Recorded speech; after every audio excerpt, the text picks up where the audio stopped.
परमात्मा ने ये सृष्टि क्यों बनाई, क्यों हमें तंग किया। न बनाता तो क्या घस जाता, क्या फर्क पड़ जाता। श्री राम दोस्तों से मुलाकात की शाम है, दोस्तों से मुलाकात की शाम है। ये सजा काट कर घर आऊंगा, ये सजा काट कर घर आऊंगा। दोस्तों से मुलाकात की शाम है।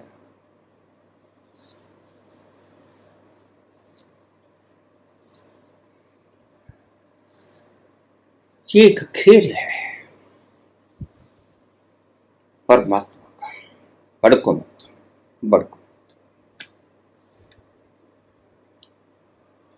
और यह एक आनंद भी है।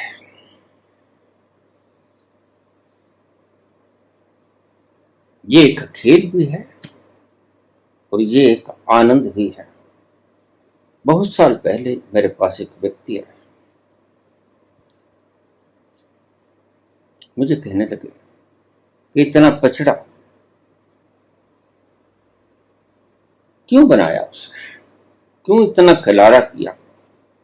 मैंने कहा तुम उस पर प्रश्न न उठाओ, तुम्हें अच्छा लगता है नहीं बताओ, नहीं अच्छा लगता तो चलो पहले तुम खिसको। अच्छा नहीं है ना, नहीं तो खिसको। अगर उसने बनाया है संसार तो संसार से खिसकने का एक बैक डोर भी है, वहां से निकल जाओ। क्यों नहीं निकलते। सवाल पूछने की आपको समय कैसे मिल गया। जिनको अच्छा नहीं लगता वो पिछले दरवाजे से निकल जाया करते हैं। और ये व्यवस्था उसने भली भांति बना रखी। स्पष्ट उद्घोष, जिसे मेरी संरचना अच्छी नहीं लगी वो बैक डोर से चला जाए, मुझे कोई ऐतराज नहीं। तो बाबा फिर तो वो पापी हो गया। क्यों ऐसी सर्जना करता है और क्यों हमें मरने को मजबूर करता है। ये चलो उसने गलती कर ली, तुम गलती सुधार कर।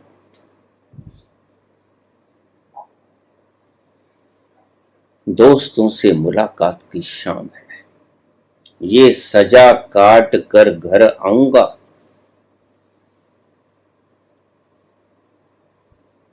दो तरीके हैं जिंदगी को जीने के। एक सजा समझकर काट लो, दूसरा खेल समझकर खेल लो। अब तुम्हारी समझ पर निर्भर करता है कि तुम कैसे जियोगे जिंदगी। हंसी बो खेली बो धरी बो ध्यान, ऐसे जियोगे जिंदगी। गोरखनाथ की तरह हंसो खेलो जियो, ध्यान में मगन रहो, आनंद मानो। जो भी उसने बना दिया, जैसा भी उसने बना दिया, तुम दो ही काम कर सकते हो। या तो उसे सजा समझकर भोग सकते हो या उसे खेल समझकर खेल सकते हो। ये चॉइस तुम्हारे हाथ में। परमात्मा ने कभी बाधा बनी। तुम अगर खेल समझकर खेले तो परमात्मा ने कभी बाधा पैदा की नहीं की। और तुम अगर सजा समझकर भोगे, चलाए तड़पे, तो परमात्मा ने कभी बाधा उत्पन्न की नहीं। तुम जी सकते हो जैसे जीना तुम चाहते हो, इसमें उसका कोई हस्तक्षेप नहीं। उसने तो बना दिया भाई। और नहीं अच्छा लगता तो मैंने उस मित्र से कहा, ये बैकडोर है, ये तुम्हारे जैसे लोगों के लिए है। नहीं नहीं बाबा, मैं ये थोड़ा ही कह रहा था। अब वो पलट गया। ये बड़े मजे की बात है। जिस जिंदगी को तुम तुच्छ, बेकार क्यों बनाई सवालात करते हो, उस जिंदगी को अगर कोई छीनना चाहता है तो तुम कहते हो मुझे मत मारो।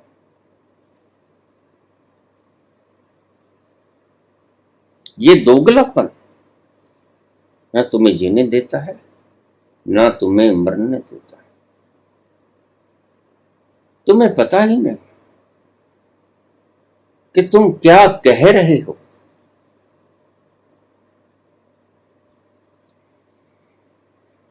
मंदिर बन रहा था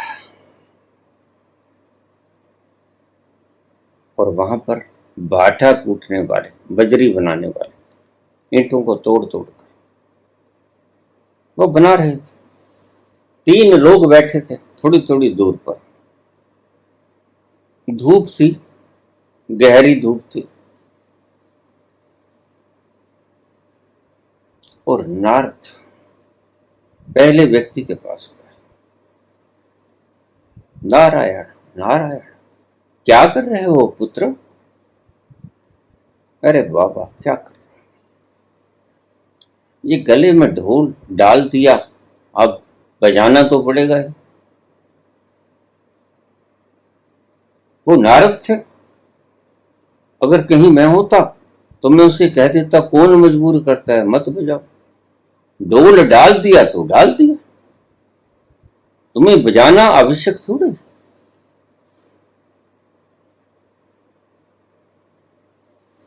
तो नारद बोले, पुत्र ये तुम क्यों कर रहे हो? तो बाबा क्या बताएं, फंस गए हैं, बाल बच्चे हैं। हालांकि बाल बच्चे इन्होंने ही पैदा किए। कोई परमात्मा आकर खेल नहीं कर गया है।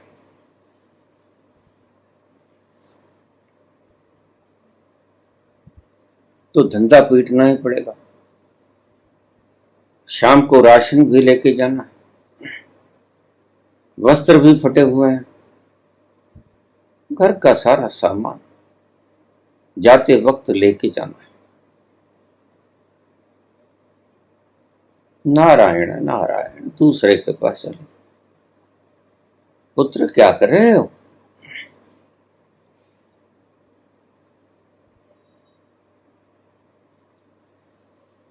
मैं ईंटों को तोड़ रहा हूं,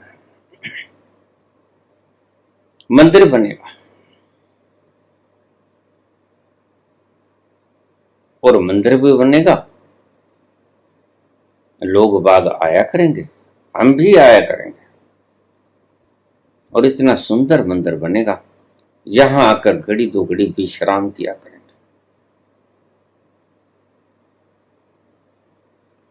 उसके नाम का सहारा, उसके नाम का जप किया करेंगे।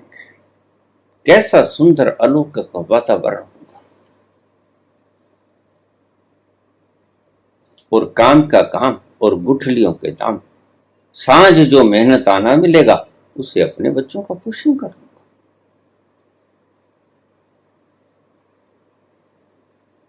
नारायण नारायण, तीसरे के पास पहुंच गए। क्या कर रहे हो पुत्र? अरे बाबा मत पूछो। आंखों में अश्रु, अश्क बहते हुए आंखों से हाथ जोड़कर बोला, शुक्र है परमात्मा ने मुझे मंत्र बनाने का काम में भागीदारी सौंपी। आह, क्या आनंद होगा। भगवान ने इतनी कृपा की। उसके लिए सामग्री तोड़ फोड़ रहा हूं, जो जरूरत है और बड़े प्यार से वो हथौड़ी चलाए जा रहा था। कितना सुंदर काम दिया है भगवान ने। मैं और तो कुछ नहीं कर सका, कर भी क्या सकता हूं। परमात्मा की इतनी सी सेवा कर दूं तो अपने आप को धन्यभागी समझूंगा।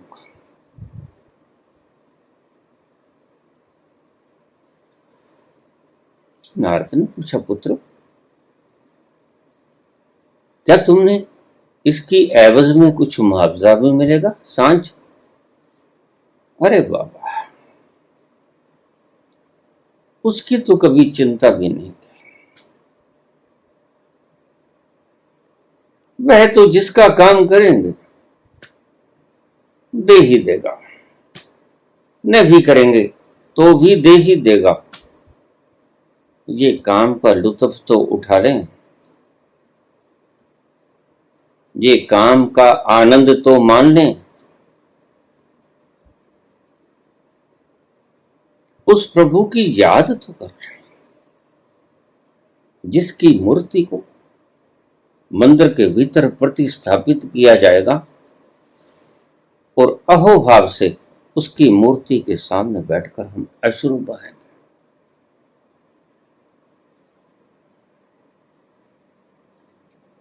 नारायण नारायण कहकर नारद चले गए। एक के लिए सजा है, काम वही है, और इस सजा में वो जिंदगी को जी नहीं पा रहा है। फल की इच्छा से मजबूरी है, करना ही पड़ेगा। और दूसरा जी तो रहा है, फल की इच्छा भी है और कर्म का लुत्फ भी उठा रहा है, दोनों काम। और तीसरा सिर्फ लुत्फ ही उठा रहा है। वो जानता है कि मैं जो करता हूं उसमें आनंद मानूं, ये प्रभु का कार्य है, ये भगवान का काम है। इसमें जितना सन्निहित हो जाऊं, जितना लीन हो जाऊं, जितना तल्लीन हो जाऊं, जितना इसके भीतर स्वयं को झोंक दूं, उतना ही मेरे अहोभाग्य है। और ध्यान रखना, मैं पहले भी बहुत बार बोल चुका हूं कि जो अपने आप को किसी भी काम में संपूर्णतया तल्लीन कर देता है वह पहुंच जाता है।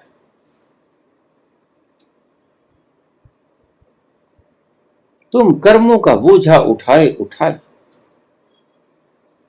सिर पर ये गठरी का भार उठाए उठाए बूढ़े हो जाते हो, लेकिन तुम्हें समझ नहीं आती। दो ही तरीके हैं जीने के, तो सजा समझ के काट। तुमने कोई अपराध किया है, नहीं किया है, परमात्मा ने तुम्हें फंसा दिया। ये समझने वाले लोग बहुत हैं। या फिर कर्तव्य कर्म करते रहो, कर्मण्येवाधिकारस्ते मा फलेषु कदाचन। सांझ को बच्चों का जुगाड़ भी हो जाएगा और थोड़ा सेवा भी कर लें परमात्मा, दोनों हाथों में लड्डू। और तीसरा ज्यादा समझदार है, वो कहता है वो तो मिल ही जाएगा शाम को, पक्का है, उसकी मैं फिक्र क्यों करूं, उसकी मैं तमन्ना क्यों करूं, वह तो सांझ ढले मिल ही जाएगा। लेकिन इस वक्त मैं जो कर रहा हूं उसका लुत्फ तो उठा लूं, क्योंकि वह मुश्किल परमात्मा की सेवा करने का वक्त मिला है। इस सेवा को अच्छे से निपटा दो। प्रभु की सेवा रोज रोज नहीं मिलती, काम तो रोज रोज मिल जाता है, लेकिन मंदिर बनाने का काम रोज रोज नहीं। मस्जिद बनाने का काम, गिरिजाघर गुरुद्वारा बनाने का काम रोज रोज नहीं मिलता। भगवान का स्थान बनाने का काम रोज रोज नहीं मिलता। काम तो रोज मिलता है।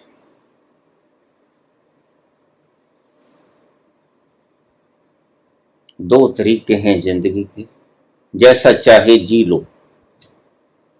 और पहले तरीके को तो मैं कोई तरीका ही नहीं मानता। तो गमों का बोझ उठाए उठाए सारी दुनिया जी रही है। जिसे तुम सुखी समझते हो वो तुम्हारी समझ में सुखी है। दूसरे की थाली में पड़ा लड्डू बड़ा लगता है, लेकिन सच में वो सुखी नहीं। तुम्हें एक फिक्र है, बच्चों को रोटी, स्कूल की फीस, पालन पोषण, बीमार हो जाएगा दवा बूटी, और उन्हें और भी लाख फिक्र है। जितना बड़ा फैलाव बाहर का, उतनी ही जिंदगी नरक।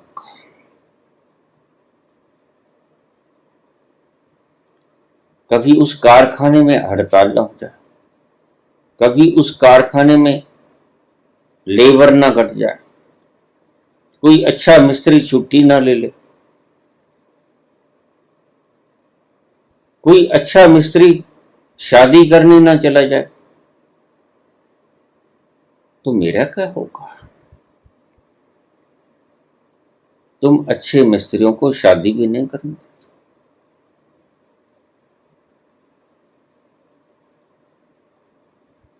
गरीब व्यक्ति के पास तो एक दो बोझे हैं। बच्चों को पालना है, पढ़ाना लिखाना है, यही कुछ।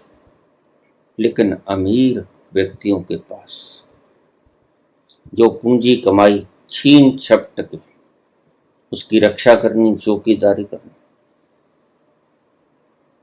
फिर जो आगे कमाई लगातार चल रही है, अब तो गाड़ी अच्छे से चलनी शुरू हो गई।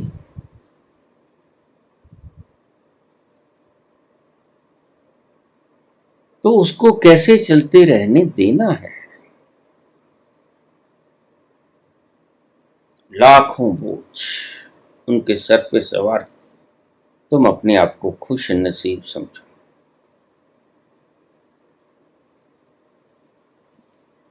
डायोजनीस के सामने सिकंदर पड़ा था। राजा, क्यों इतने कत्लो-गारत करते हो? क्यों माओं के बच्चों को मार देते हो निर्दयता पूर्वक? क्यों उनका जोड़ा हुआ धन छीन लेते हो? क्यों करते हो?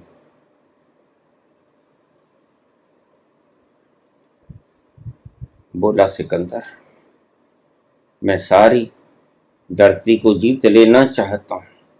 एक पागल सोच ऐसे सिकंदरों को पैदा करती, और ऐसा नहीं वो खुद ही पागल होता है। वह झूठ कफर तोल बोलकर आपको भी अपने पीछे ही लगा लेता। अपनी बुद्धि का इस्तेमाल अपने स्वार्थ के हेतु आपको भी पीछे लगा लेता है। खुद तो भटका हुआ इंसान है, तुमको भी भटकाने में कोई कसर कोर बाकी नहीं छोड़ता।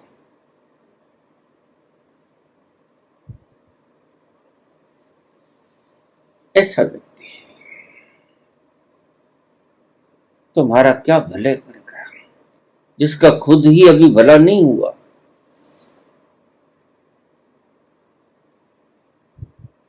इसके दिमाग के ऊपर हजारों कीड़े रेंग रहे हैं, जो इसकी खोपड़ी में खुजलन पैदा करते हैं। और कोई कितना भी बड़ा व्यक्ति क्यों ना हो जाए, खोपड़ी की खुजलाहट के अलावा कुछ भी नहीं। महान पुरुषों को तुम महान पुरुष कह तो देते हो, लेकिन तुम्हें पता नहीं। अलेक्जेंडर द ग्रेट, ये तुम्हारी परिभाषा है,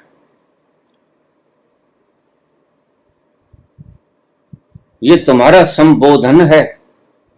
दी ग्रेट कौन है ये तुम्हें पता नहीं।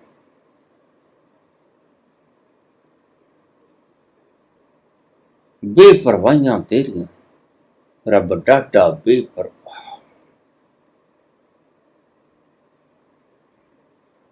सारी धरती को जीतने चला हूं, डायोजनीस से बोला सिकंदर। तो सारी धरती को अगर जीत लोगे फिर क्या करोगे? फिर मैं सारा माल खजाना उनका लूट लूंगा, सारा स्वर्ण हीरे मोती जवाहर सब कीमती वस्तुएं उनकी छीन लूंगा और उनको अपना दास बना दूंगा। फिर क्या होगा? फिर सभी मेरा हुक्म मानेंगे। फिर मैं शहंशाह आलम आलम अपने सिंहासन पर बैठे, जो भी हुक्म करूंगा दुनिया उसको माने। फिर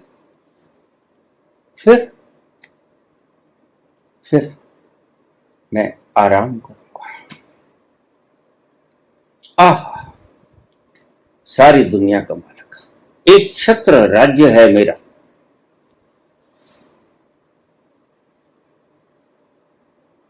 सारा राज्य चक्रवर्ती सम्राट मैं, और मेरा हुक्म सारी सृष्टि में चलता है।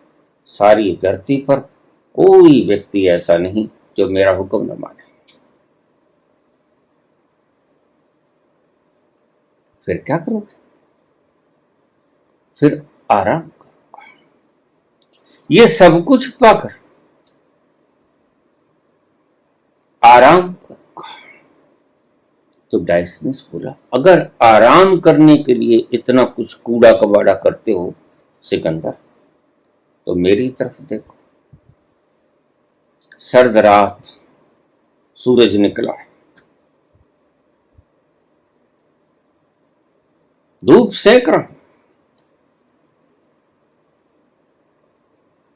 और आराम कर रहा हूं। और मैंने किसी की कत्लो गारत नहीं, मैंने किसी की मुंडी उसके धड़ से अलग नहीं की, मैंने किसी का द्रव्य इधर उधर नहीं किया, मैंने किसी माताओं के बच्चों की जान नहीं ली। मैं हूं या नहीं हूं ये भी दुनिया नहीं जानती, कुछ गिने चुने लोग जानते हैं कि डायोजनीस नाम का एक नंगा फकीर वहां रहता है। कोई दे जाता है खा लेता है, अन्यथा आराम करता है।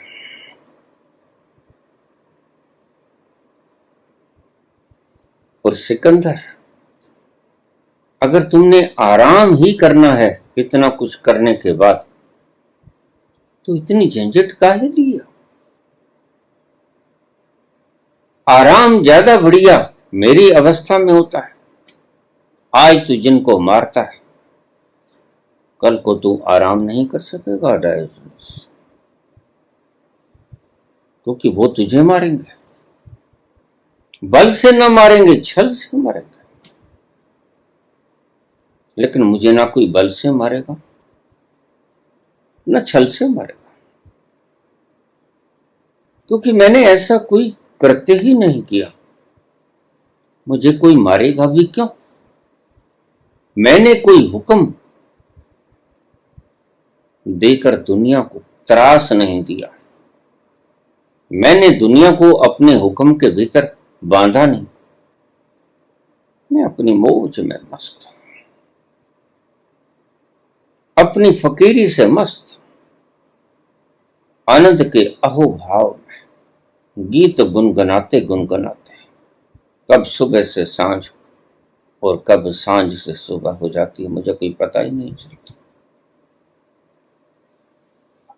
तो सिकंदर छोड़ दे इसको। अगर आराम ही करना है और अगर कुछ और बात है तो वो भी बता दे। नहीं नहीं, और कुछ बात, बस आपको दिल खोल दिया। सारे संसार का द्रव्य इकट्ठा करके मैं हुक्मी बनना चाहता हूं। मेरे हुक्म को हर कोई व्यक्ति माने, ये मैं चाहता हूं। और फिर जब ऐसा करूंगा, अभी तो उम्र भी क्या है, फिर मैं आराम करूंगा।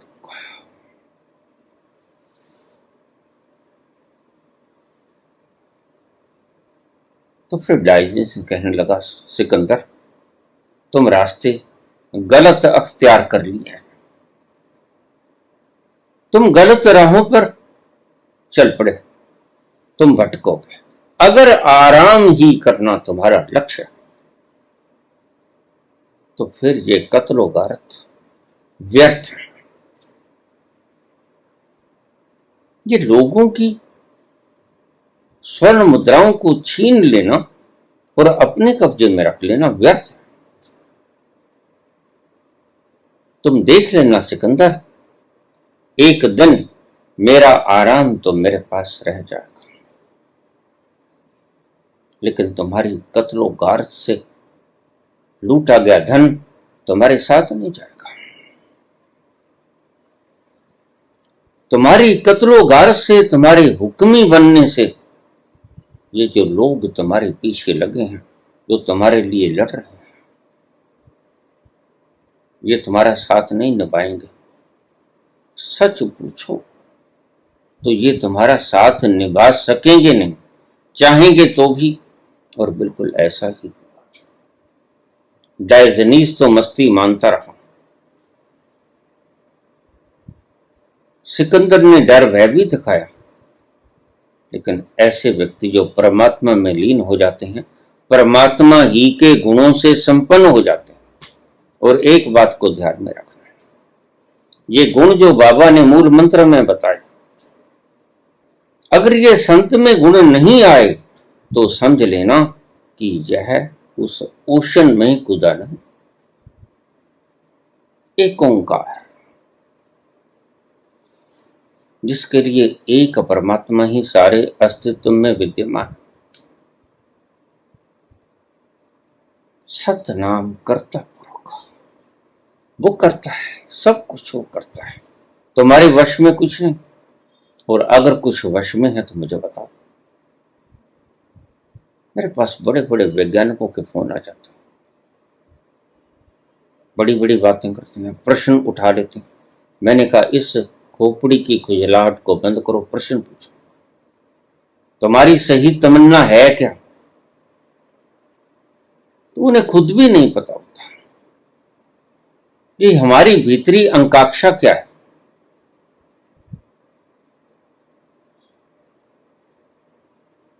और वो भी कैसा जीवन होगा जिसे ये भी नहीं पता कि मेरी अंतरिम अभिलाषा है क्या, कहां जा रहा हूं, ये अंधी राहें मंजिलहीन कहां चला जा रहा है, क्या मिलेगा, किस लिए जा रहा हूं, कुछ पता नहीं। और डायोजनीस की बात बिल्कुल सत्य सिद्ध हुई। अंत में कोई उसका साथ न दे सका। जो हकीम कहते थे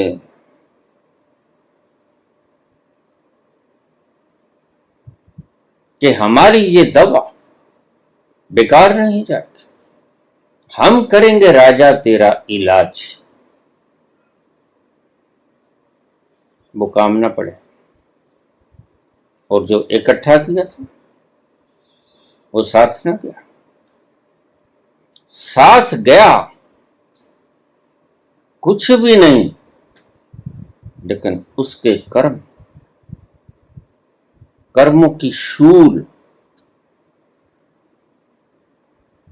उसके बंधनों का कारण बन गए।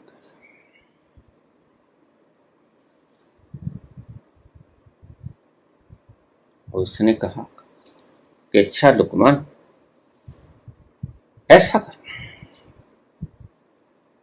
लोग कहीं गलत फहमी में न रह जाएं कि सिकंदर ने इकट्ठा किया था और संसार से समेट के चला गया। जनाजे से मेरे हाथ बाहर, खाली मुट्ठी, हाथ खोल के बाहर कर देना, ताकि हर व्यक्ति जाने कि सिकंदर ने जोड़ा तो बहुत, लेकर एक कोड़ी भी नहीं गया। और जिन लोगों ने मेरा इलाज किया वो मेरे जनाजे को कंधा दें, ताकि लोग देखें कि जो दावा करते हैं कि हमारी पुड़ियां, हमारी दवाइयां बेकार नहीं जाती, वो अपने राजा को बचा न सके। और जो द्रव्य छीना, ये मेरी अंतिम ख्वाहिश है, तो मेरी अर्थी के ऊपर से फेंक देना, ताकि लोगों को पता चले कि इतनी कत्लो गारत करने के बाद जो मैं संस्कार और कर्मों के बीच अपने साथ लेके जा रहा हूं, वो धन संपदा तो यही है मेरी अर्थी पे वार देना, ताकि वो आप लोगों के पांव के तले कुचलती हुई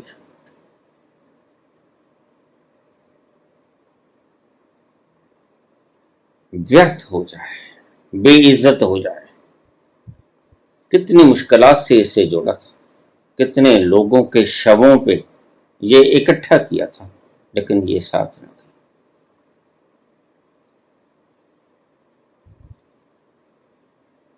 जिंदगी को जीने के दो तरीके, ऐसे प्रश्न उठाना बेमानी है। जब जिंदगी में ईश्वर ने अगर सृजना बनाई तो तुम्हें बैकडोर से निकल जाने का रास्ता भी दिया, बड़े मजे से निकल सकते, कौन रोकता है? अगर नहीं रास आई जिंदगी, अगर नहीं रास आई उसकी सृजना, तो तुम्हें रोके कौन?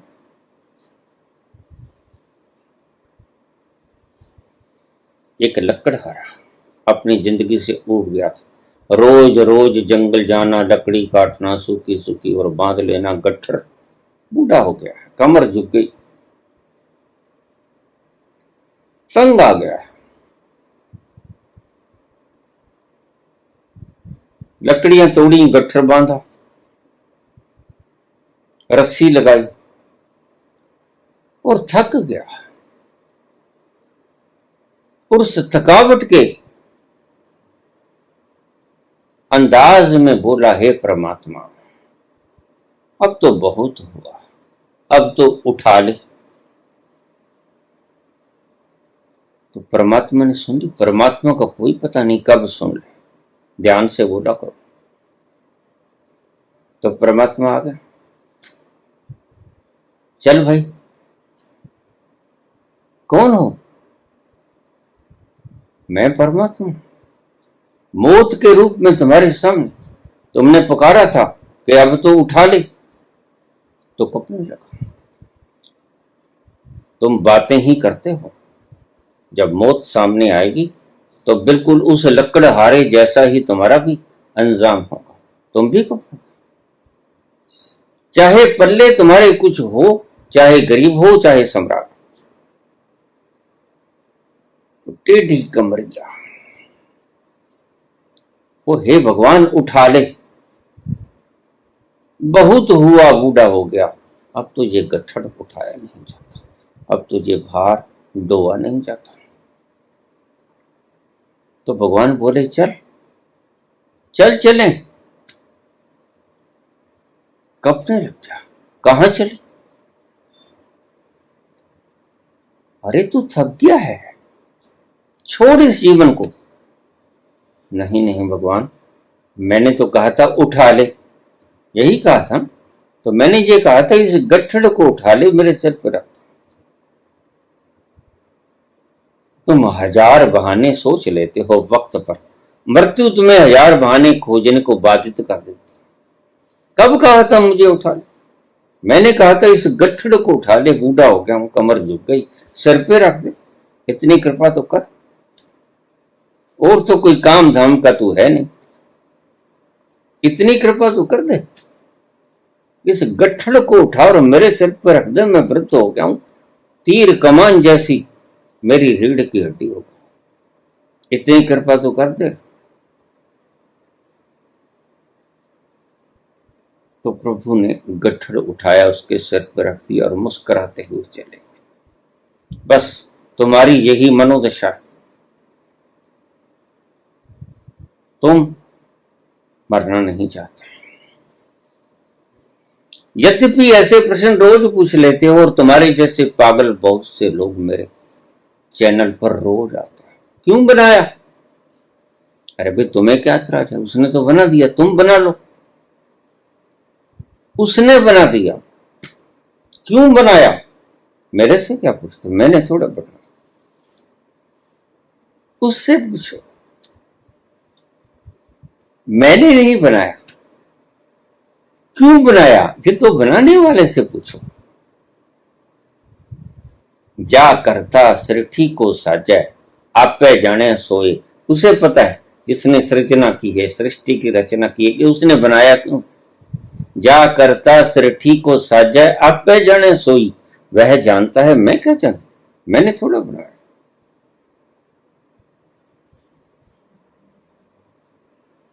तुम बातें करने में दक्ष हो और सिर्फ बातें ही करते हो, लेकिन तुम्हें ये सब अच्छा लगता है। बस मैं तुम्हारी रग को पकड़ लिया। बताऊं तुम क्या चाहते हो? तुम चाहते हो जीवन को तो जीऊं, और बहुत से पागल हैं जो कहते हैं जीवन को लंबा जीऊं, और बहुत से पागल ऐसे हैं जो ऐसे पागलों के पीछे लग जाते हैं कि जीवन को लंबा कैसे जीऊं, और बहुत बहुत सी मिथ्या कहानियां कर लेते हैं। अभी पिछले प्रवचन में मुझे किसी ने कहा कि महावतार बाबा 5000 साल से जिंदा है। तो मैंने कहा पाप तो बढ़ते ही जाते हैं, क्या किया 5000 साल? लोगों के कल्याण हेतु जिंदा है। तो फिर 5000 साल में उन्होंने किया क्या? दुनिया आज बद से बदतर होती, और तुम कहते हो लोगों के कल्याणार्थ, जिनका कल्याण हुआ उनके नाम बताओ। है कोई तो आ जाए मेरे पास। मेरे पास बड़े भक्त हैं, उन्हें ढूंढ रहे हैं। एक मूढ़ व्यक्ति अपनी जिंदगी को बढ़ाना चाहता है, वह अज्ञानी है। वह अपने आप को शरीर समझता है, उसका इतना भी अज्ञान अभी मिटा नहीं, और तुम उसके चरणों में लोटपोट होते हो। हद की बात है। जो अपने जीवन से इतना मोह करता है, इसको लंबा खींच लूं, क्यों? क्योंकि वह शरीर है, वह शरीर की बंधन से अभी मुक्त ही नहीं हुआ, और आप उसके चरणों को चाट रहे। और लोगों को कुछ गलत लगा, मेरे ये शब्द हजम नहीं हुए, उल्टी कर दी, और बड़े कमेंट्स हैं।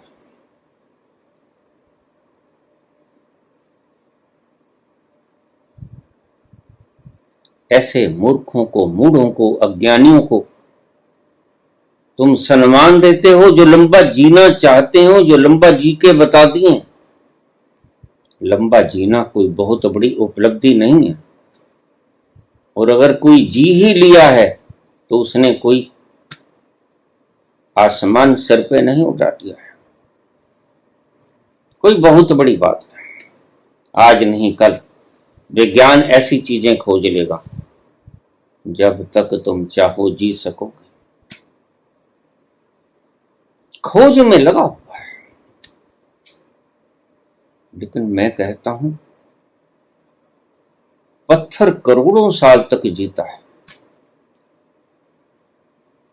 लेकिन उसका जीवन अर्थहीन है। अगर उस जीवन में एक चीज नहीं है तो उसका जीवन कोई अर्थ नहीं रखता। लंबी लंबी उमरिया को छोड़ो, लंबी लंबी उमरिया को छोड़ो, प्यार की एक घड़ी है बड़ी, प्यार कर ले घड़ी दो घड़ी। अगर प्रेम नहीं, जा घट प्रेम न संचर, सो घट जान मसान, जैसे खाल लुहार की सांस लेत बिन प्राण। लोगों के कल्याणार्थ बाबा 5000 साल से जीवन थे। तो मैंने कहा उन लोगों को तो बताओ जिनका कल्याण हुआ, कोई तो आए सामने। आज जीवंत व्यक्ति आए, जो मर गए उनकी बातें छोड़ो, उनके बारे में तो आप गपोड़ सपोड़ सदा ही बोलते हो। मैं जीवंत व्यक्ति की बात करता हूं। आज जीवंत व्यक्ति कोई लबालब भरा हुआ प्रेम से, लबालब भरा हुआ आत्मज्ञान से, ऊपर तक छलकता हुआ व्यक्ति जिसकी गगरिया छलकने लग गई, भर गई मदहोशी के उस आलम में, खुमारी के उस आलम में, आनंद के उस सरोवर में झूमता नाचता गाता। कितनी जिंदगी है, फूल की जिंदगी कितनी होती है, लेकिन आपको पता नहीं, आपसे बड़ी होती है। आप सैकड़ों सालों की जिंदगी जी के भी उस फूल का एक दिन के लिए नाचना और अपने मदहोशी के आलम में झूमना और खुद ही हवाओं में नृत्य करना, उसका मुकाबला तुम नहीं कर पाओगे। तुम्हारे प्रश्नों से उजागर होता है, क्यों बनाई उसने दुनिया? ये आपकी अंतस की ध्वनि का प्रगटावा है। फूल तो कभी नहीं करता कि क्यों बनाया, क्यों नहीं। फूल क्यों नहीं कहता? क्योंकि उसका जीवन खुशहाली से भरा हुआ है। वह जीवन की कला सीख गया है। जीवन की कला प्रभु ने जन्मजात ही उसके भीतर भर दी, इसलिए वो कभी पूछता है। पूछना एक शिकायत है। ये पूछना कि उसने सृजना क्यों की, उसकी स्वतंत्रता के ऊपर लगाम लगाना है। वह करेगा, जब वो कर सकता है तो वो करेगा। तुम कर लो, तुम्हें कौन रोकता है? लेकिन अक्सर जो कुछ सृजना नहीं कर सकते, वो ऐसे ऐसे मूर्ख प्रश्न उठाया करते हैं। तुम एक जर्रा भी नहीं बना सकते, तुम क्या, तुम्हारे बड़े से बड़े वैज्ञानिक, तुम्हारे बड़े से बड़े बाबा, तुम्हारे बड़े से बड़े कितने भी योगी पुरुष हुए हैं, एक रेत का कण बना के दिखाते। साइंस ने तो शुरू में ही सरेंडर कर दिया। Matter can neither be created nor can be destroyed. तुम्हारे में इतनी हिम्मत नहीं कि तुम पदार्थ को पैदा कर सको या पदार्थ को विनष्ट भी कर सको, इतनी भी ताकत नहीं तुम्हें। सिर्फ तुम प्रारूपों को चेंज कर सकते हो, शक्लों को बदल सकते हो, इस मिट्टी की मूर्त को मिट्टी में बदल सकते हो, इसके भीतर का पानी पानी में मिला सकते हो। सभी तत्व अपने अपने स्थान पर चले जाएंगे, लेकिन मिटे कहां, डिस्ट्रक्ट कहां हुए।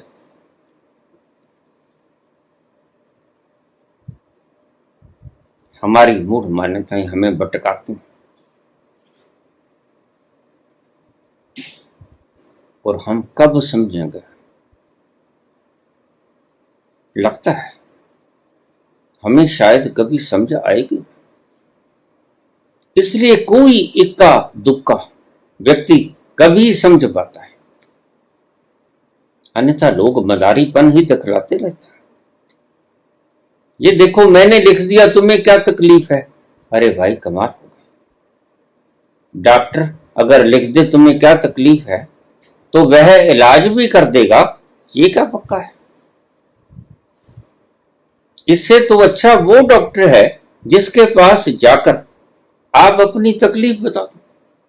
पेट दुख रहा है, सिर दुख रहा है, खाना हजम नहीं होता, चला नहीं जाता, तंतु थक गए हैं, और वह इलाज कर दे। डॉक्टर तो वो है जो आपको बतला दे कि आपका नाम क्या है। आप अपना नाम नहीं जानते का? आपके पिता का नाम क्या है? आप अपने पिता का नाम नहीं जानते का? तुम जो जानते हो वो तुम्हें क्या खाक बताएगा? मतलब की बात ये लोग करते नहीं, और मतलब की बात ये लोग कर सकते नहीं। मतलब की बात क्या होती है? मतलब की बात होती है अगर तुम्हारे कैंसर है तो जाना तो फिर भी हॉस्पिटल में। ये बाबा ने आपको बता दिया, ये कोई चमत्कार नहीं, ये तो सिर्फ एक ट्रिक है।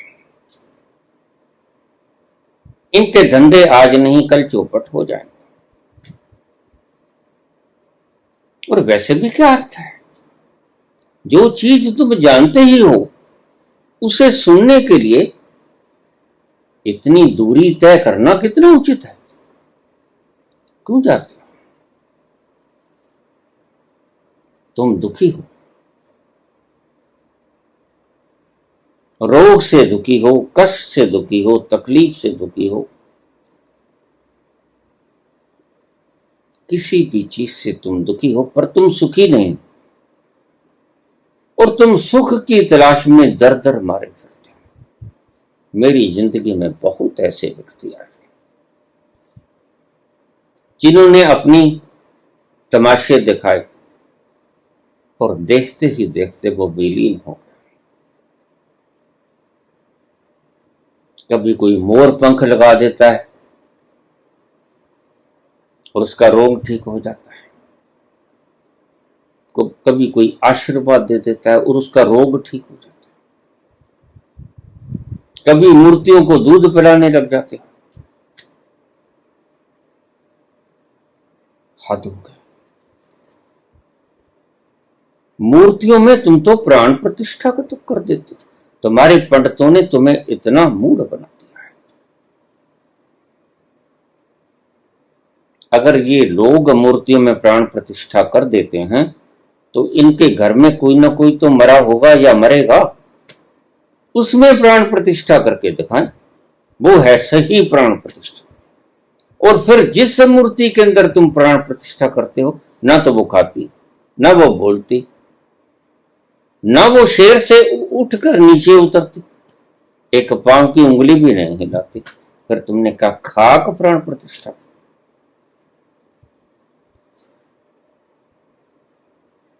जो गधे से उतरकर पांव नीचे जमीन पर भी नहीं रख सकती, तो तुमने प्राण प्रतिष्ठा क्या खाक की?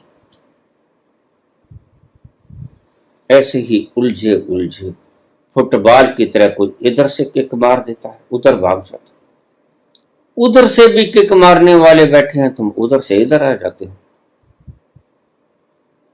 ऐसा ही जिंदगी का खेल तुम्हारा पूरा हो जाता है और तुम अपने अंतिम गंतव्य स्थल पर पहुंच जाते हो, जिसे हम शमशान और कब्रिस्तान कहते हैं।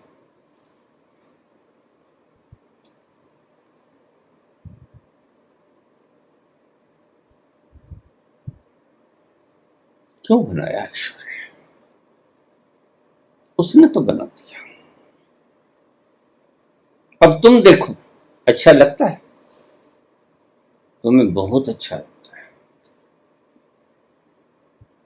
जिसे अच्छा नहीं लगता वह टप जाता है। उसने सारे विधान, हाँ अगर उसने ये विधान न बनाया होता, उसने तो स्पष्ट घोषणा कर दी कि भाई देखो मैंने तो बना दिया, अब तुम्हें अच्छा लगे तो रह लो, नहीं अच्छा लगे तो वहां चले जाओ। संसार अच्छा नहीं लगता तो कब्रिस्तान चले जाओ, शहर अच्छा नहीं लगता तो शमशान चले जाओ, वो कब रोकता है?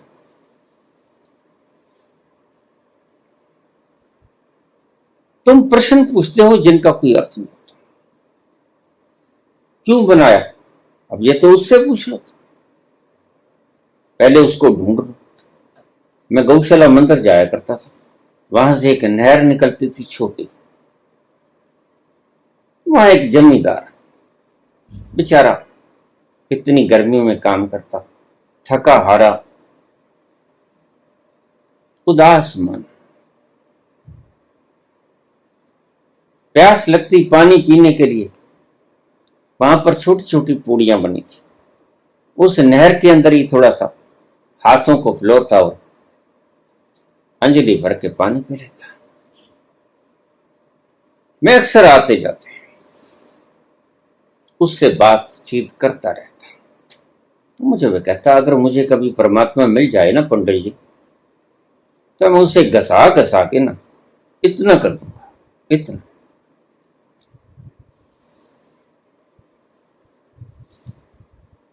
थके हुए आदमी की निशानी, क्या करे बेचारा, इतनी मेहनत मुशक्कत, और उसके बाद अपने उत्पाद की कीमत नहीं मिलती बेचारे, क्या करे?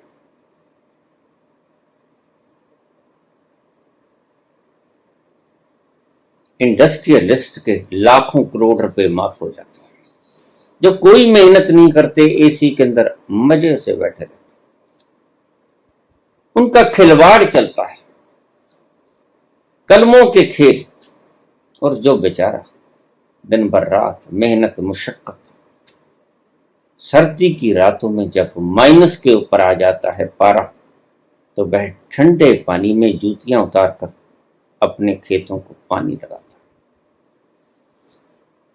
और सावन भादों की उमस भरी गर्मी में जब तुम एसी के भीतर भी चैन नहीं पाते, तो यह एक किसान कौम ही है जो कि इसका डट कर मुकाबला करते हो, तुम्हें खाने के लिए भोजन उपलब्ध करवाता। यह पूजनीय है। लेकिन पूजा तुम धनाढ्यों की करते हो,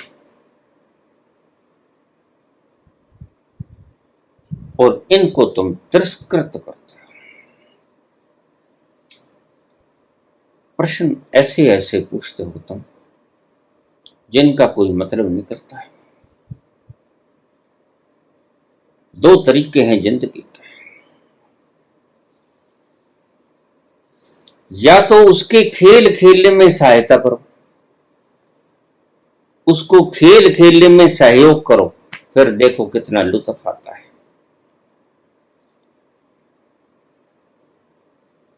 या उसको सजा समझ कर काटो। दो ही तरीके हैं जीवन के। सजा समझकर काटोगे तो जिंदगी व्यर्थ हो जाएगी। फिर तो ऐसे हैं जैसे गुलाब के फूलों में आपने फूल की खुशबू तो कभी चखी नहीं, कांटों में ही हाथ मारते रहे। लेकिन तुम्हारी आंखों ने कभी ये नहीं देखा कि इन कांटों के भीतर फूल भी छिपा हुआ है, जो परम सुगंधदायक है। देखने वाले तो कांटों में भी देख लेते हैं कि फूल छिपा, और देखने वाले फूल को भी कांटों से युक्त देख लेते हैं। अपनी अपनी देखने की तरतीब है। तुम कैसे देखते हो जिंदगी को, ये तुम्हारी समझ के ऊपर निर्भर करता है। सरकमस्टेंस बुरे तो भी जीने वाले जी लेते हैं, और बुद्ध और महावीर जैसे लोग तो सर्कमस्टेंस को खुद ही विकृत करते हैं। देखिए मौज की बात, तुम प्रॉस्पेरिटी को ढूंढते हो, चोरी करके भी तुम प्रॉस्पर होना चाहते हो, लूट मचा के भी तुम प्रॉस्पर होना चाहते हो, कत्लो गारत करके भी तुम प्रॉस्पर होना चाहते हो, सिकंदर की तरह। अब जीवन की तुलना कर लेना, इसलिए सिकंदर खाली हाथ जाते हैं, मरते हैं उदास उदास मरते हैं। उन्होंने जिंदगी में चैन का एक पल न पाया, अन्यथा ये न कहते कि अंत में आराम करूंगा। भाई अंत में तो आराम सभी कर लेते हैं, और फिर तो जगाने से भी तुम नहीं जागोगे। सोए हुए थे चैन से ओढ़े हुए कफन,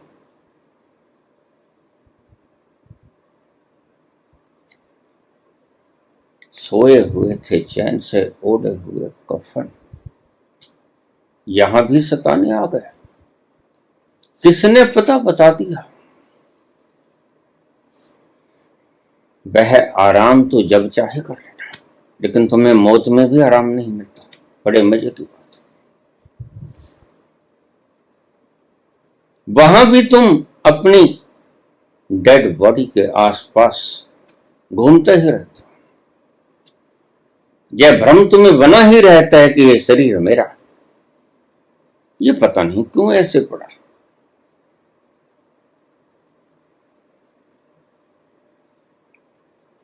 एक गहरा सूत्र, तुम्हारे प्रश्न से गहरा सूत्र जो उपजा तुम्हें बता दो। तुम जिस प्रॉस्पेरिटी को इकट्ठा करना चाहते हो, जिस खुशहाली को तुम जोड़ते हो, कुछ भी करके, न्याय अन्याय पाप पुण्य, उस प्रॉस्पेरिटी खुशहाली को बुद्ध छोड़ देते हैं। खुशी खुशी, कोई मलाल नहीं। तुम्हें 4 पैसे का घाटा पड़ जाए तो तुम्हारे माथे के ऊपर सिलवटें देखना कितनी, तुम्हारी दुकान को थोड़ी सी आग लग जाए तो तुम्हारे माथे के ऊपर तनाव देखना कितना, और एक भरा पूरा साम्राज्य जिसके अकेले वारिस थे बुद्ध छोड़कर चले जाते हैं। खुद उत्पात पैदा करते हैं अपने जीवन के लिए। क्यों? क्योंकि सूत्र इनकी समझ में आ गया है।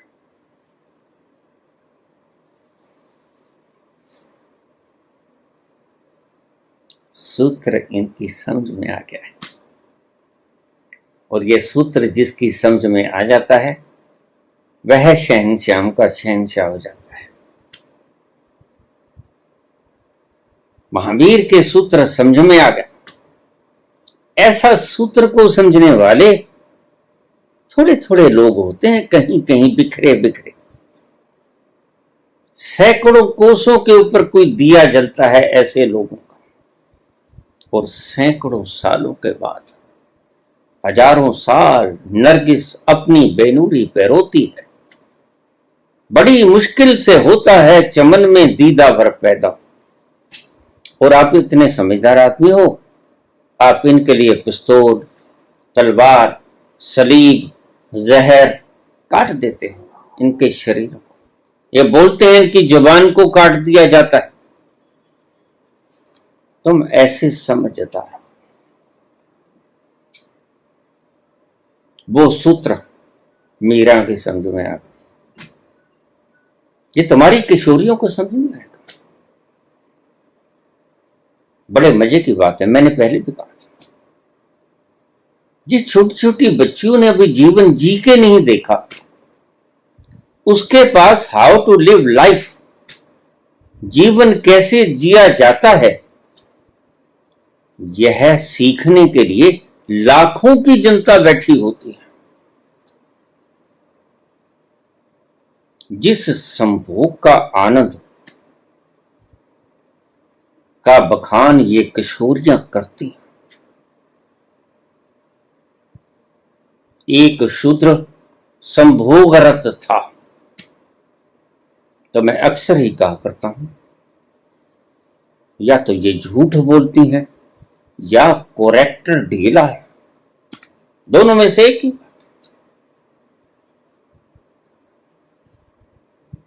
एक बिल्कुल कवारी लड़की जिसने पुरुष की छाया भी नहीं टच की, वह जीवन को जीने का अंदाज आपको सिखाती है। जीवन को जीने का अंदाज अभी इन्हें पता नहीं। ना ठोकरें मिली पत्थरों से, ना चोटिल हुए, न तूफानों से टकराए, न जीवन में कांटों ने लहू लुहान किया, न आपदाओं में घसीटे गए, न कष्ट और क्लेश की अग्नि के भीतर जले, न ही रोग की भयंकर पीड़ाओं और व्यथाओं के भीतर से गुजरे। किसी आग का अभी सामना तो किया नहीं। और ये लोग कहते हैं कि हमने भूखमरी देखी है, बड़े करीब थे, बस इसी को आपदा समझते हो। और भी दुख है जमाने में मोहब्बत के सिवा। जरा एम्स में जाकर देखो, जरा पीजीआईस में जाकर देखो, जरा हॉस्पिटल्स में जाकर देखो, तुम रात को चैन से सो जाते।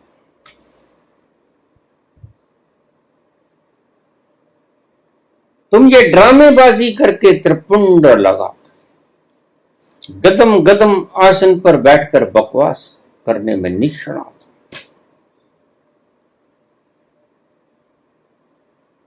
रोग की पीड़ाओं से कभी गुजरे? मीरा ने अगर कहा, घायल की गति घायल जान,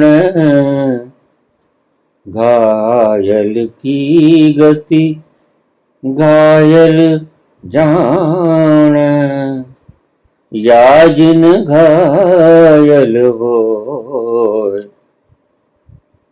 तेरी मैं तो प्रेम दीवानी मेरो दर्द न जान को, तेरी मैं तो प्रेम दीवानी मेरो दर्द न जान को। किसी आग में से तुम गुजरे रहे, घायल हुए। जो घायल होता है वो जानता है। मीरा कहती कि घायल की गति घायल ही जानता है, जो घायल नहीं हुआ वो तो बकवास करता है। उसे घायल के जख्मों का, रिसते हुए जख्मों का कोई पता नहीं, और उस जख्मों में से रिसते हुई सड़ांध भरी मवाद जो निकलती है उसका उसे कुछ भी नहीं पता होता, और बखान करता है। ये छोटी छोटी बच्चियां जिन्होंने अभी गृहस्थ के, संसार के आग में पांव रखा ही नहीं, ये आपको समझाएंगी हाउ टू लिव लाइफ। जीवन को जीवन सुखद कैसे जिया जाए, ये सत्य है कि अभी तक सुखी जीवन है इनका। इसलिए जैसे अंधे को सभी लोग अंधे ही नजर आते हैं और सावन के अंधे को सब हरा ही हरा नजर आता है, वैसे ही इन किशोरियों को, इन तथाकथित उपदेशकों को हरा ही हरा नजर आता है। कहां है दुख ये कहेंगे और बताएंगे कैसे जिंदगी को जियो, जबकि सच में इनसे अगर पूछा जाए कि तुम्हें पता है जिंदगी कैसे जी जाती, झूठ बोलते हैं। इतना सत्य बोलने का मादा ही कहां, अन्यथा जरूर ही भागवत सप्ताह की कथा कहनी थी, जो गपोड़ शंकर, जिससे किसी को कुछ मिलता नहीं।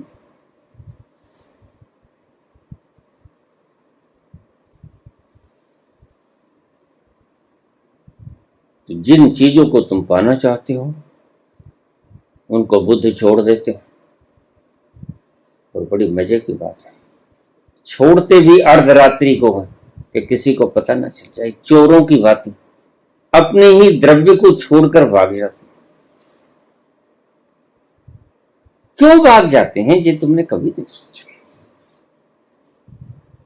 उनको जीने का एक सूत्र मिल गया। इन किशोरियों से जीने का सूत्र मत सीखना, गलती में पड़ोगे, भटक जाओगे। उससे सीखना जो जीवन का सूत्र जान गया, जिसने जीवन का सूत्र जी लिया है।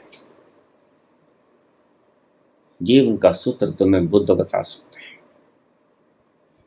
महावीर कहते हैं नहीं खाऊंगा, अगर तुम मुझे नहीं जलाना चाहती है तो। अगर तुम मुझे जलाना चाहती है माता तो फिर ही मैं खाऊंगा, लेकिन इन शर्तों पे खाऊंगा। मैं समझूंगा तुम मुझे जीवन देना चाहती है तो अपनी शर्त रखते हैं, और ऊट पटांग शर्त रखते हैं।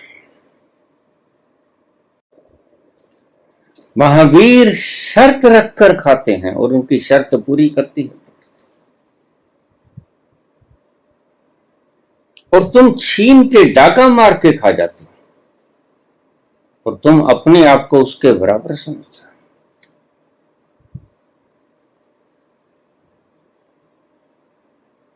महावीर छोड़ देते हैं सब कुछ। राजा हैं, जैनियों के 24 के 24 तीर्थंकर राजा। बुद्ध भी राजा है। बुद्ध चले जाते हैं छोड़कर। बुद्ध महलों को छोड़कर निकल जाते हैं वनों में, और तुम वनों से भिक्षा पत्र उठाकर सिंहासनों की तलाश करते हो। उलट रहे हैं और मुकाबला कर रहे हो इन महान पुरुषों के साथ खुद का। क्यों? इन्हें जीने का सूत्र पता चल गया है। तुम्हें जीवन का सूत्र नहीं पता चला। तुम जिसको जीवन कहते हो जीवन है नहीं। इनको भनक मिल गई है एक ऐसे जीवन की जो तुम्हारे इस जीवन से पार का जीवन है। ये पहचान गए हैं। इन्हें सुगंध आ गई है उस जीवन की जो तुमसे अभी अछूती है। इसलिए तुम हैरान होते हो। तुम इनसे कभी सीखते नहीं कि इस व्यक्ति को क्या मिला होगा जिसने इतना छोड़ दिया। अवश्य ही इसको कुछ विराट मिला होगा। कोई एहसान नहीं करते किसी के ऊपर। कोई किसी को कहते नहीं कि मैं इतना छोड़ के आया। यहां तो एक आईएएस की कुर्सी छोड़कर आने वाले लोग अपनी पट्टिका सामने रख लेते हैं, भूतपूर्व आईएएस। अरे भूत हो गए तो भाई भूत ही रहने, तो छोड़ दो ना इस पटका। क्यों चिपटे हुए हो? यही तुम्हारे बंधनों का कारण बन जाएगा। और किसी को क्या उपदेश दोगे जब खुद ही इस आईएएस के बंधन से छूटे नहीं? तो किसी को क्या बंधन मुक्त कर पाओगे? तो ये पट्टिका बताती है तुम्हारा असली जीवन। बुद्ध को जीवन जीने की कला, महावीर को जीवन जीने की कला। अन्यथा कौन रानी अपने महलों को छोड़कर नंगे पांव नृत्य करती है मीरा को जीवन जीने की कला? वो जीवन जीने की कला क्या है?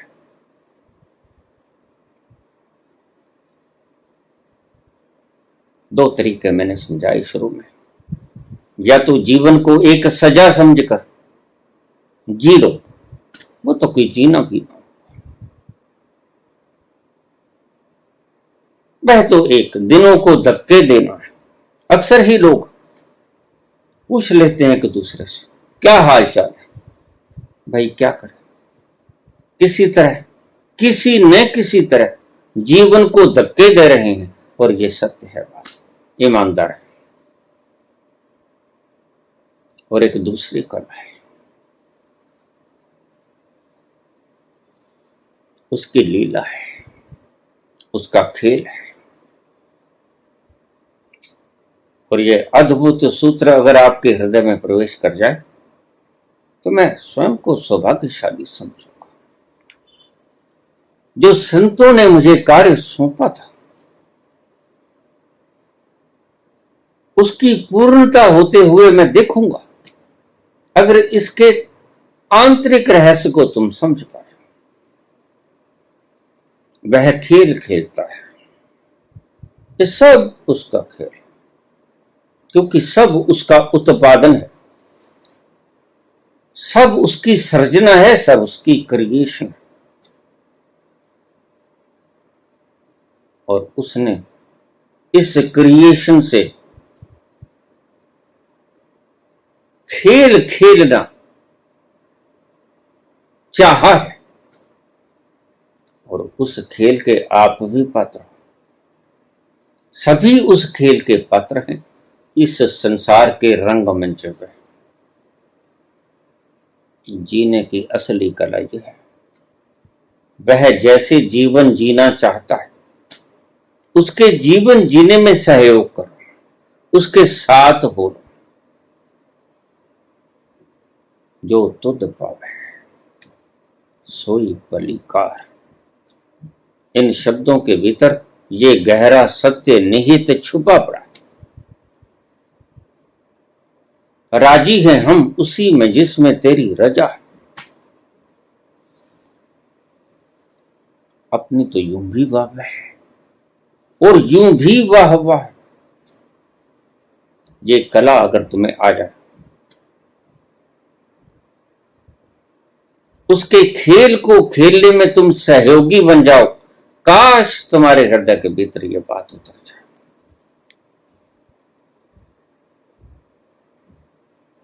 तो तुम्हें जीवन जीने का मजा आ जाएगा। बस तुम अपने आप को छोड़ नहीं पाते, यही मुश्किलात है। जिस दिन तुम पूरे हृदय से, सर्व स्वीकार भाव से उसके खेल में सहायक हो गए, जो तुद पावे। मेरी तो यही अर्जी, कर वही जो तेरी मर्जी।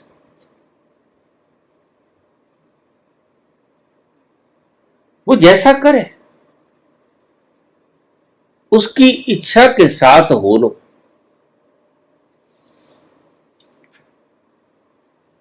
उसके साथ चल पड़ो, व्यवधान ना खड़ा करो। तुम दीवार ना खड़ी करो, तुम ऑब्स्ट्रक्शन ना खड़ी करो।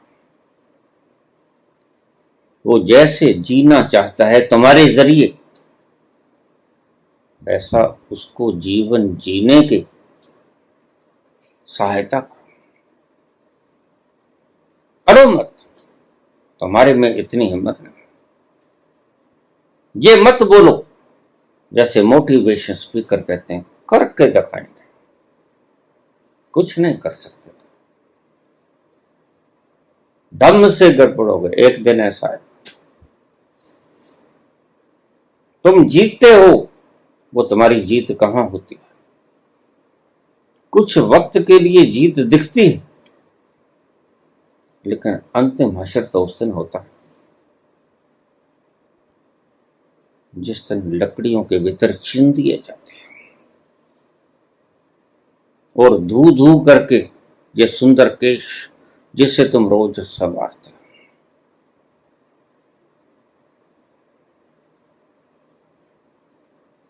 जिसे तुम पीला लगाते हो, जिसे तुम हरा लगाते हो, जिसे तुम लाल लगाते हो, जिसे तुम गेरुआ लगाते हो, ये धू धू करके जल जाता है।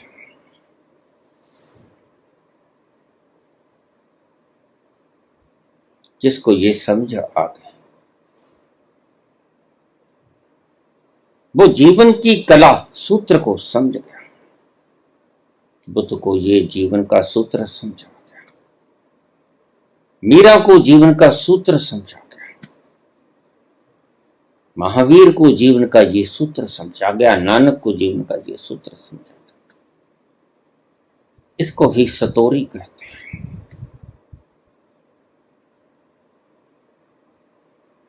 अल्लाह पावे सो भला। अगर उस दरबार की इच्छा किए हो, वह तुम्हारे भीतर बैठकर उस दरबार में जाने की इच्छा कर रहा है, तो तुम रोको मत।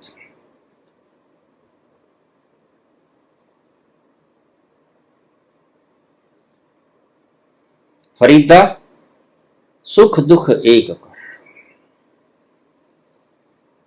सुख में और दुख में कोई फर्क न रखे। मन से लाह विकार, मन से विकारों को त्याग दो। ये पाना है, वो बनना है, आईएएस बनना है, आईआईटी करना है, पीएम बनना है, सीएम बनना है, ये भटकनों के अलावा और कुछ भी नहीं। इनमें भटकने ही भटकने, इनमें सत्य नहीं। ये सत्य से आपको कोसों दूर ले जाएंगे, फिर वापस आना मुश्किल हो जाएगा।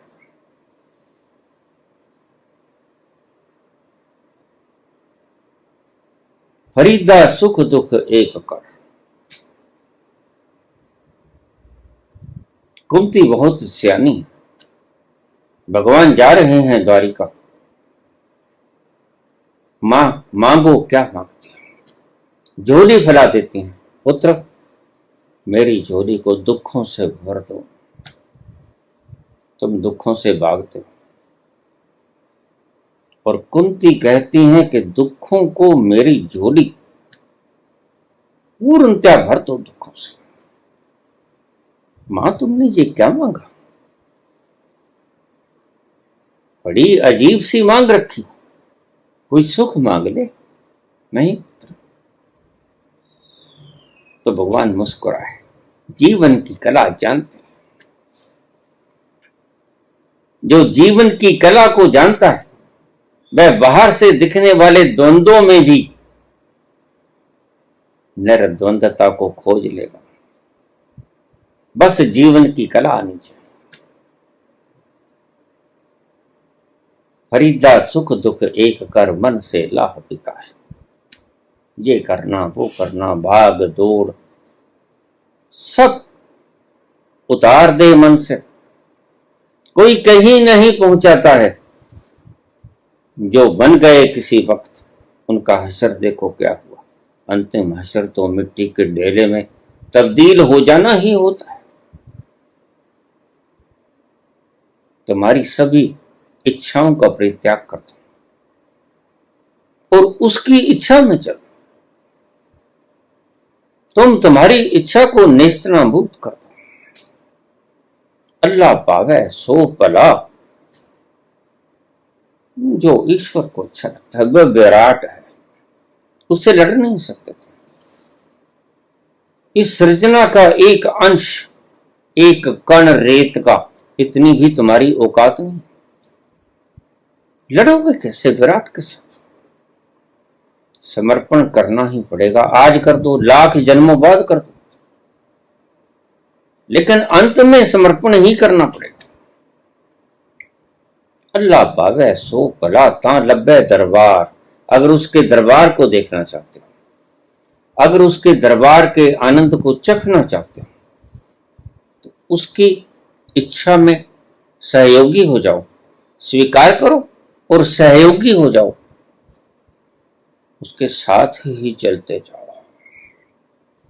उसको हृदय के अंतस में उतार।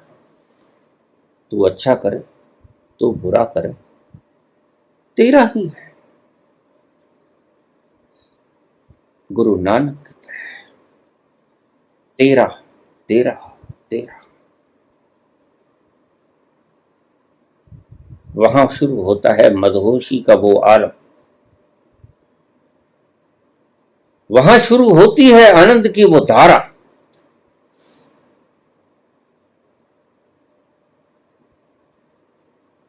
जहां सतोरी की घटना घट जाती है और मदमस्ती के आलम में तुम डूबे डूबे। आह, कैसा आनंद है।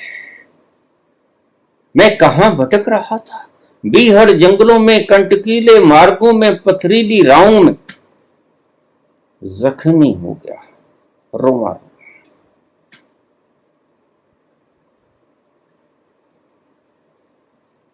और बड़ी मुश्किल से ये जीने की कला थी।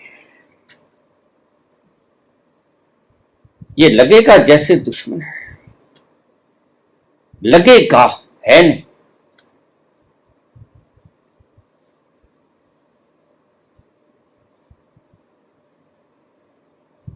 उसकी इच्छा के साथ सहयोग करो, एकाकार हो जाओ। जिधर ले जाए गंगा की धारा, तुम बाधा न बनो, क्योंकि तुम लड़ नहीं सकते। तुमने तुम्हारी औकात को गलत समझ लिया है। तुम ये जो कहते फिरते हो, तुम जानते हो मैं कौन। तुमने तुम्हारा मूल्यांकन गलत कर लिया है। तुमने तुम्हारी मूल्यांकन में गलती कर ली है। तुम खुद ही नहीं जानते तुम्हारी औकात क्या है इस विराट सर्जना के भीतर।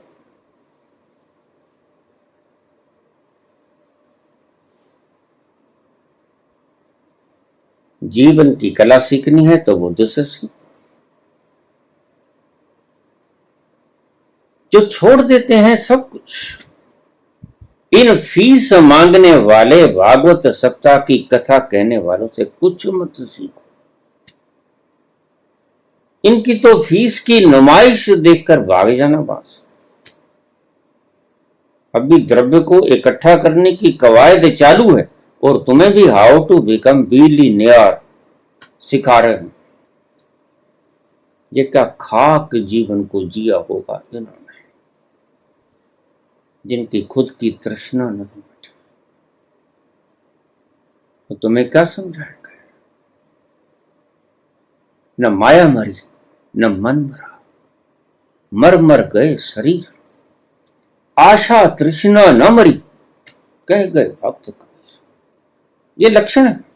ये देख लेना, किसी व्यक्ति से जीवन की कला सीखने से पहले ये देख लेना, माया मरी न मन मरा, मर मर गए शरीर, आशा तृष्णा न मरी, कह गए भक्त कबीर। धन्यवाद।